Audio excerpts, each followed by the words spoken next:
there's a version of us that is seen and interpreted and experienced, and it either gets rewarded or punished depending on the environment that we are surrounding ourselves by. And that is sending messages to our brain of what is acceptable and what is not. Go long enough in a lifespan, and you are completely out of alignment with who you actually are and how you want to be seen. So, part of the healing process of this conversation requires you to take a step back and reevaluate your values, your needs, your core desires, your personal compass, your realignment with your intuition of who you are. Welcome to The Shift, where we search for ways to do better by thinking better. Whether you're going through a major life change, looking to deepen your understanding of yourself, or hoping to improve your relationships with others, The Shift is here for you. We're your hosts, Isla and Yashar, an endlessly curious sister and brother team. As certified brain-based executive coaches with backgrounds in medicine and management, we combine the neurosciences, performance psychology, strategic planning methodology, and mindfulness techniques to empower your transformation from the inside out. Join us in conversation as we explore better ways to show up for ourselves and each other. Welcome back to The Shift, friends. We are coming to you with our final episode of this season. And when we were trying to think of what topic we should intentionally focus on today, we thought about what is the root pain point of all the things we're discussing. When we talk about conflict, when we talk about aches in our relationships, when we talk about mental health issues, what are we constantly navigating around? What is the pain point that they all might have in common? And one of the main things that came up numerous times and constantly comes up with our clients is the concept of being seen. Now, when we lean into this idea, what is it to be seen? A multitude of feelings arise. There is maybe anxiety, there's maybe excitement, there may be a longing or an ache. This embodiment of being seen generates a lot of emotions within us. In today's episode, we want to discuss what it means, why it's important, and why it might be the emotional root and pain point to a lot of the other conversations we're having. Yasha, when I say to you, what is it to be seen? What comes up for you? Initially, vulnerability actually comes up for me. I don't think always being seen is a positive thing for everyone. Mm-hmm. But I definitely also believe if you're chronically unseen, that is very detrimental for the relationship that you're in with a person or the people, the environment in which you're in. So there's an and to this conversation. To be seen causes vulnerability, but to chronically not to be seen causes a lot of pain. Disconnection. Definitely disconnection from others and from yourself. Yeah. And I liken this topic to concepts that are written by Marshall Rosenberg in his book, Nonviolent Communication, where he discusses the core of conflict is an unmet need. Mm-hmm. Being seen is absolutely a need. Mm-hmm. And how that manifests in the situation, in the argument, in the environment, in the group setting, whatever you may have, is obviously going to look different for different people. But it boils down to this: my unmet need is that I'm not seen. Right. And the tricky part to this is some people choose not to be seen because, like I said, there's vulnerability attached to that. But that is a coping mechanism for a deeper need that hasn't been met in previous relationships and previous situations. And so that's where my mind goes, is that it could be easily said that, yeah, of course I want to be seen. Of course I want to be known for who I am and what I'm about. And there's a romance to that, but there's also the truth that many of us hide, even the best parts of ourselves. The petri dish of our life hasn't been a medium for us to grow in. It's shown us that by showing ourselves, in fact, we're actually going to be hurt more. And that's an unfortunate reality when we think about what does it feel like to be seen. Absolutely. So breaking it down, really what we're saying is we are all looking to be understood. We're all looking to feel less alone. But to be able to create that kind of connection with each other starts with the process of understanding ourselves. I think some of our disconnect with this concept of being seen comes from the fact that we are disconnected from ourselves. What I'm saying is that there's a version of us that is seen and interpreted and experienced, and it either gets rewarded or punished depending on the environment that we are surrounding ourselves by. And that is sending messages to our brain of what is acceptable and what is not. Go long enough in a lifespan, and you are completely out of alignment with who you actually are and how you want to be seen. So, part of the healing process of this conversation requires you to take a step back and reevaluate your values, your needs, your core desires, your personal compass, your realignment with your intuition of who you are. That's the part A of this conversation, is really this seeing of self. When we have a better understanding, a better scope of our wholeness, it doesn't have to be complete because it's a work in progress and you will always evolve and change as life goes on. But at least you start having the initial conversations and feeling what it is that is most aligned and seeing yourself in these lights, and then creating spaces in which others see and witness you in that light. Now, I have a perfect example of this that I started during the pandemic that actually plays into this. So I have always kind of written in private. It was kind of a thing I did for myself in my journals, never really shared it with anyone. The only person that really ever saw my writing was my aunt. I shared my writing with my aunt and no one else. It felt deeply private and vulnerable. I didn't really think of myself as a writer. I still don't, even though I have a book coming out next year. Um, I still don't know where a comma goes. So, in all the ways that I thought one was supposed to be a writer, I was like, I am not. Plus, I write deeply personal stuff. At that time, especially, it translated into poetry and spoken word, and it was all coming from my own life experiences and my aches and pains. And so, I really was not comfortable sharing that with anyone. But I did have a need to expand and experiment in this way. So I started a writing collective during the pandemic when we were all very disconnected. I was looking for ways to be connected, that still is running, 4 years later, called The Spoken Word. Now, this writing collective that I started, the first year I started it, because I wanted to see myself in this way, I wanted to expand and experience this part of me, but I was terrified to be seen by people who know me. I DM'd 7 women that I had never met in my life. I was like, "Hey, you seem cool. Do you wanna write with me?" And that is how the first group started, and there is a reason I did that is because these people did not know me. So it gave me a permission slip to try on something, play a role, see how it felt, where it didn't affect my personal relationships, all the ways in which the people in my life saw me and understood me. And I think that that's an important element of this concept as we um, shed light on this idea of being seen, is that sometimes it's not safe in our environments, whether real or perceived, to be seen the ways we want to be seen. And so we might have to require ourselves to find communities and spaces in which we can expand into these parts of ourselves. Now, 4 years later, when I run the spoken word, I have people I don't know still show up, and people that I know very well, like my sister-in-law, that know me very well, show up. And I get to hold space in both ways, where now I've expanded enough muscles where I feel confident. I have seen myself enough in this light as a writer to be like, okay, I'm now ready to let you see me in that way. But that is the balance, it's one, getting aligned with the parts of you that you value most. So for me in that room was like, this is a part of my creative expression that is important to me. And I feel like it's part of my identity. And I want to see myself in that way. So I put capital in that, right? I put an investment in that. And then finding places where you can be witnessed in that light, so that the act of seeing each other is relational, and therefore I see me and then you see me, and that invigorates that part of me, that value, that feels aligned, and it nourishes it, it cultivates it, and fosters its growth that really would not happen if we were not witnessing and being witnessed by each other.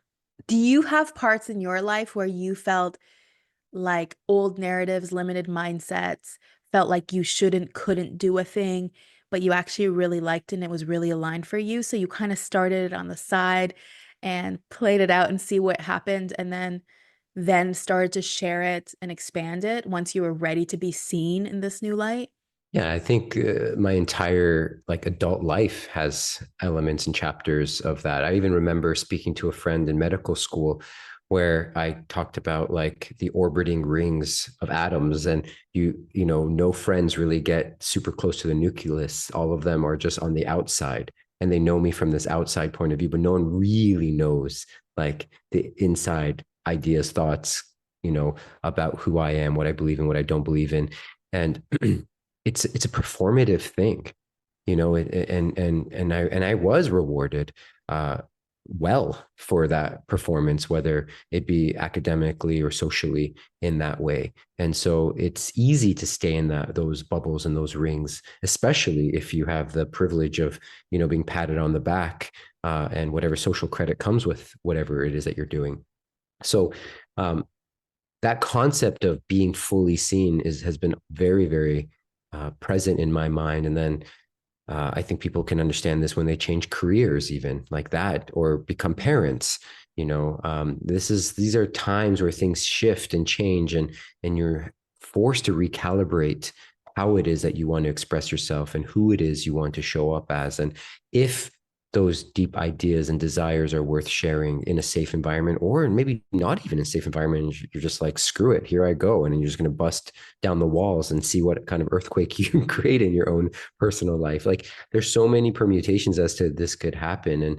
And as simple as, me working with dogs is like the one of the most recent one that is, I still have moments where I'm like, I don't fully understand how to explain my trajectory and my journey to so many people. But what I think, even drawing on what I just said, is most important for anyone who's willing to do this work is, yeah, the feeling of being seen this way might be scary, but what's the feeling of being that version of you?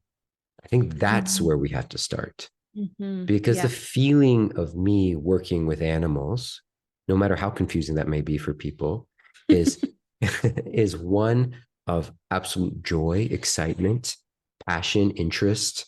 There's a purpose that drives me. And like, listen to our last episode, right? We talk about like something that's pulling you with purpose versus pushing you.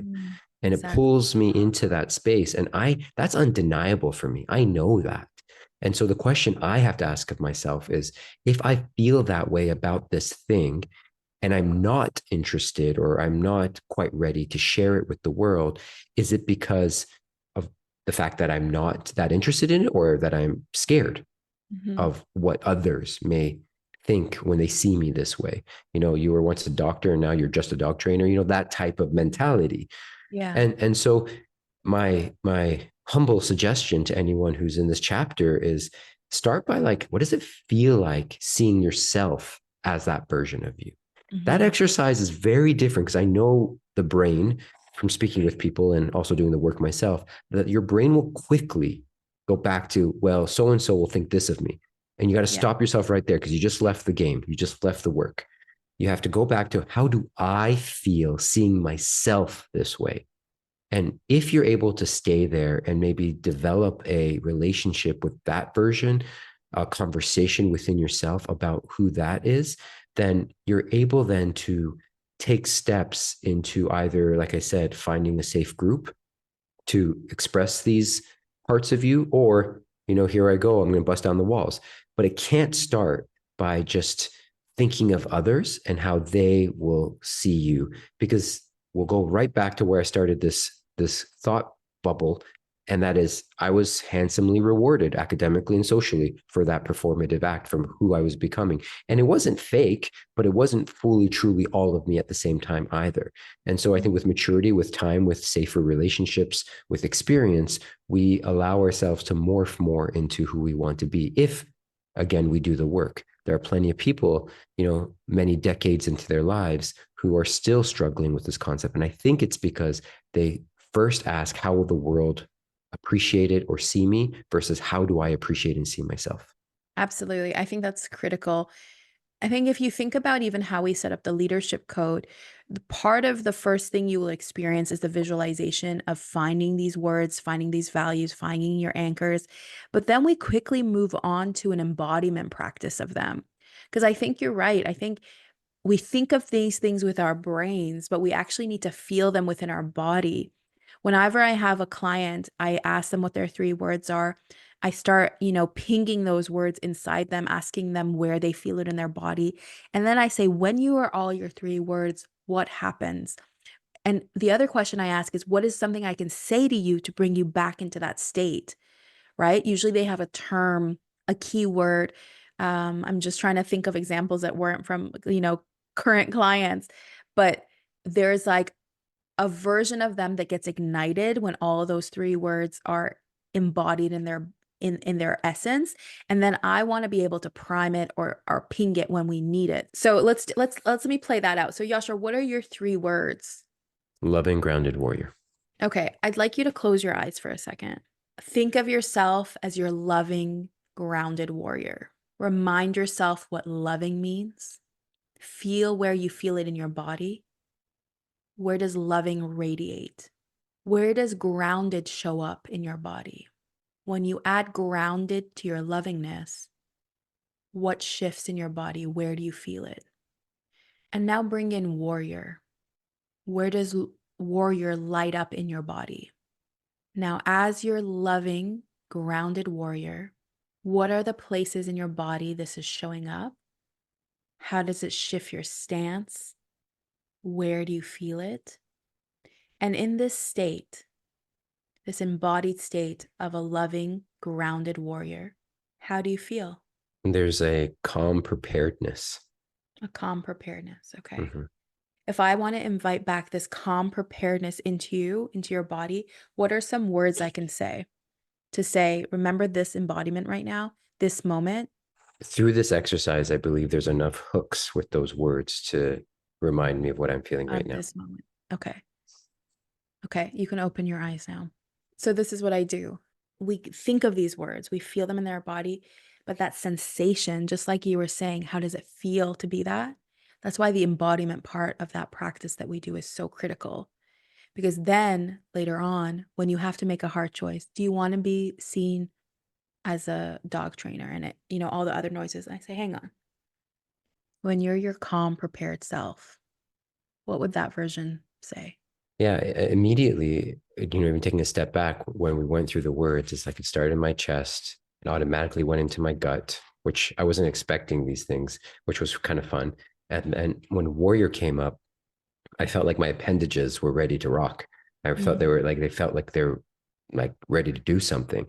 And Mm-hmm. so it's been a hot minute since someone has held the space for me Mm-hmm. to kind of coach me through it. So it was really nice to feel those feelings quickly come back in. And so if I'm asking myself how I would like to face the idea, the challenge, or the version of me as a dog trainer, let's say, it feels way less heady Mm-hmm. and way more connected to, like I said earlier, the purpose and the drive and the pure knowing in me that something really powerful is happening with the clients that I do have.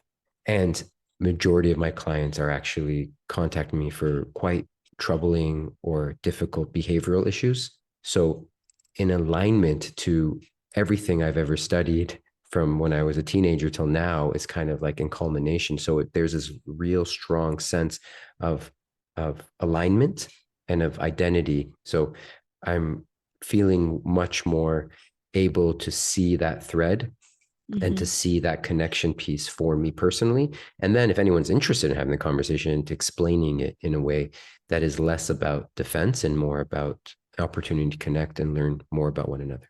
Absolutely. So if we round out this conversation, what we're talking about is when we're looking at all our pain points, the main common root is that we are all wanting to be understood. We feel chronically alone as a society, and we are always grasping at ways to be seen or desperately hiding not to be seen. Both are reactions to the pain. So when we break down this concept and we bring it forward for you to see within yourself how it feels, the first question we ask is, how do you want to be seen? To do that, to have that conversation, you got to get good at having conversations with yourself, building the space. As you know, if you have followed us for a while, we have a tool for you. It's free. Go look at it, enjoy it, experience it. But from that tool, the next part you're going to find is when you find these values, when you're asking yourself these deeper questions, exactly like Yasha indicated, you have to feel them in your body. What does it feel like now to be this version of you? How does it feel to make decisions from that place? Then and only then are we in a perfect place to then allow someone to see us. Again, it could be small, it could be big, it may need baby steps, but knowing that we are all looking to be seen and to see ourselves in these ways, there is a commonality. A lot of our pain is felt by many. It's in different shades. And so in those moments of bravery, when we are able to then witness ourselves and then witness each other and allow ourselves to be witnessed, is where the healing occurs, is where the expansion occurs. In every single community group that I've ever held, that has been the main purpose. We come together to witness and be witnessed. Outside of what has been fed to us, sold to us, told to us, made us convinced of us, I put that all away. It's to create these community spaces in which we witness each other. And so, you looking for places and people that are safer spaces that you can explore this for yourself is where most of these pain points will start to be salved. Most of our pain and trauma happens in relationship, as does our healing. This doesn't mean that you go back to the same place that caused you the pain, but it does mean that some of the source in which where this pain was created, so if it was a matter of love or of a type of intimacy, Even in business. or Like, even in business and types of jobs you've held, like if the trauma or the triggers have been happening in these places, it's reimagining those relationships, those narratives in a new way in relation. So even how we work, if you think about it, if your only storyline has been very toxic work environments that have caused great pain and anguish, stress, had to go on medical leave, there is huge triggers around that. So recreating and being able to be in job environments, having coaches and support systems that allow you to go into a new type of work culture that now reimagines what work could be like, what impact can be like. These are all ways in which we heal. They're relational. We go back to the scene of the crime, like workplace or relationship, etc., and build it with new tools. And in these places, we are able to see ourselves and each other in new light, create that relational healing, and expand into versions of ourselves that would not have thrived in other places. In so many of these settings, we are always watering dead gardens, and we're just creating more mud. Instead, we're now asking you to look for the sprouts and find those places, those relationships, those places that need to be watered and have more possibility and that can grow a version of you and your garden that wouldn't have been possible in other places. But again, all that starts with you realizing that that is your value, that is your alignment, following what your intuition has asked of you, and then building support networks of people and communities that can see you and you can see them and create that relational healing in these new ways. this last point is so important, cannot be glossed over, because it's so easy to think, especially for somebody who's inclined to do some inner work. I'm going to take meditation classes. I'm going to take some art therapy. I'm going to get into exercise. I'm going to dance my pain away in the living room. We all have our ways of coping. And it reminds me of a story a professor once said, kind of, in the middle between important points of a lecture. What she said was, I thought I was so healed. I spent so much time on my meditation cushion. And then I decided to take a weekend trip back to my parents' home. And I Mm, realized how much work I still have to do. yeah. And so it goes back to it's healing is relation. Yeah. And it needs to be said that the work outside of that space, outside of that environment that causes the triggers is vastly important, but it's almost incomplete. Again, it doesn't mean you have to go to exactly the same spot or exactly the same relationship or exactly the same scenarios that trigger you, but they have to be similar enough that you're challenged to do whatever it is the work calls upon.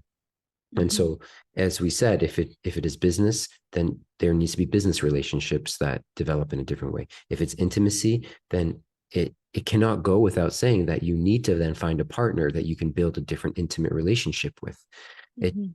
There's no amount of self work that will ever get you to the place you want to be within a relationship with others and also within a relationship with yourself, because we are social creatures needing one another to grow and to learn from. And the evolution together is really what this is all about. Being seen in a collective is the ultimate goal, and that is the ultimate healing for families, for communities, and as cheesy as it sounds, for the world.